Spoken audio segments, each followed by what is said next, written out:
Wow, Amazon, you really have started putting audiences first when it comes to providing entertainment. And on top of that, you're doing it all with Sony. First, Project Hail Mary, second, Spider Noir, and now Masters of the Universe. Depending on who you ask, some people might say that this movie is a woke slop of girl boss, which is a preconceived notion from the Kevin Smith series a few years ago. But I'm happy to say that it's in fact a fun superhero action adventure story. A story about heroism, imposter syndrome, teamwork, and of course, beating the bad guy. So the movie follows Prince Adam, who wants to grow up and be a warrior of Eternia. He starts training but fails because he's just a kid. When all of this is happening, Eternia is attacked by evil forces and their mastermind leader, Skeletor. Adam takes the sword, Skeletor captures Adam's father and mother, but Adam is able to escape with the help from the sorceress and is sent to Earth. But while he's in the portal, he loses his sword. Now, 15 years later, Adam is working on HR under Deborah Wilson. Damn it, she's everywhere. And following all the shenanigans that goes on in a corporate life. But Adam is constantly yearning for the sword, searching for it everywhere, and he longs to go to Eternia. He finds it one day when HR is threatening to fire him and goes to a comic book store to take it. Damn, the meta humor is crazy. So, anyway, he takes the sword but is attacked by a monster who is sent by Skeletor to retrieve the sword and kill Adam. Will he survive and defeat Skeletor and return Eternia to its former glory? Or will he die trying? That's for you to find out. I'm not going to spoil it for you. So please go and watch it. This movie deserves to be a hit.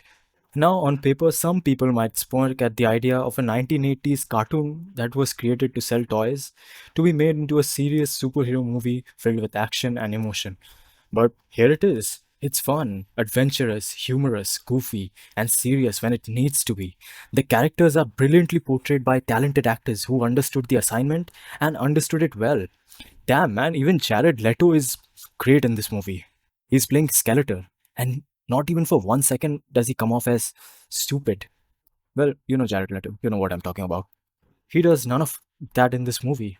For criticisms, I might say the movie feels a bit long and tedious in some scenes, but it's immediately followed by a big action set piece, so it counters that. The humor in this movie is actually really good. In one scene, a monster gets hit by a truck, but that truck is of Amazon Prime. It was really hilarious.